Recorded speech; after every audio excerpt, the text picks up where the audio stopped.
More details are coming in on the U.S. aircraft that crashed in western Iraq on Thursday. The Pentagon has now identified the 6 airmen killed in the crash. The airmen are Major John Klinner, Captain Ariana Savino, Technical Sergeant Ashley Pruitt, Captain Seth Koval, Captain Curtis Angst, Technical Sergeant Tyler Simmons.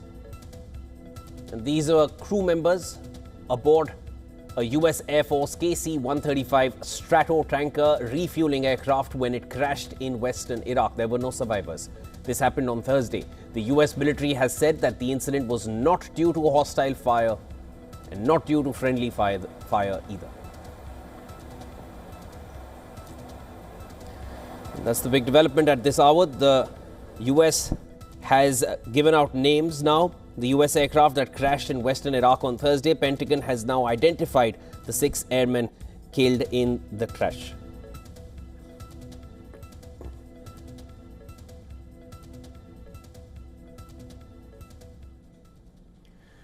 All right, to discuss this further with me, I'm now being joined by Johanna LeBlanc, national security law analyst and foreign relations expert, joining me from Washington, D.C. Johanna, thank you so much for making time for us.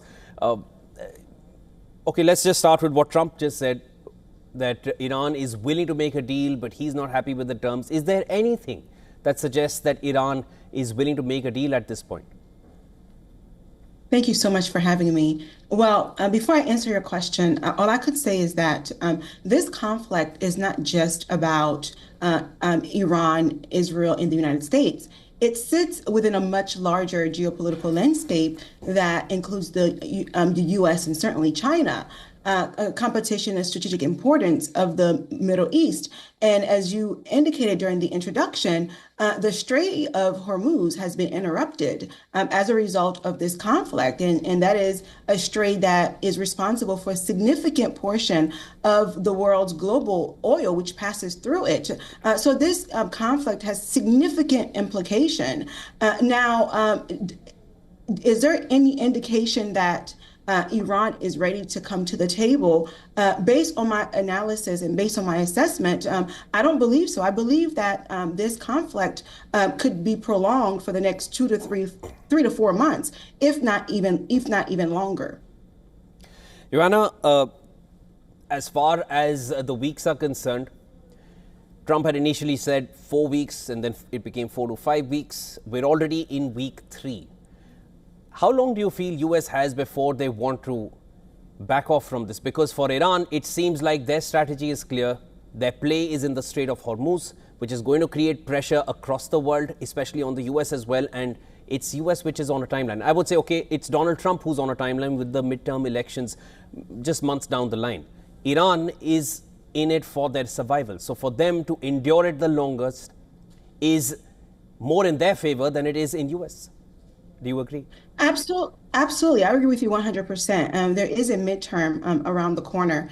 And the American people, most of the American people do not support this conflict that the United States is involved in. But let's be clear, though, for the United States and Israel, the concern is preventing Iran from acquiring nuclear weapons, right? And whereas for most of the rest of the world, it's about, and certainly India, it's about utilizing diplomacy to address nuclear proliferation. So I think that for Iran understands that it has some leverage, and the leverage deals with its access to global energy supply. So I think that is one thing. But for the United States, there's a whole lot at stake. Many of the American people just do not want to see the United States engaged in another war. And the reality is that not just the United States, this conflict could further escalate, and we could find ourselves in a situation where countries around within the region have to get involved in order to bring this to an end. But I think that Iran has a much higher threshold for pain than the United States. Definitely at this juncture, at this time that we are in.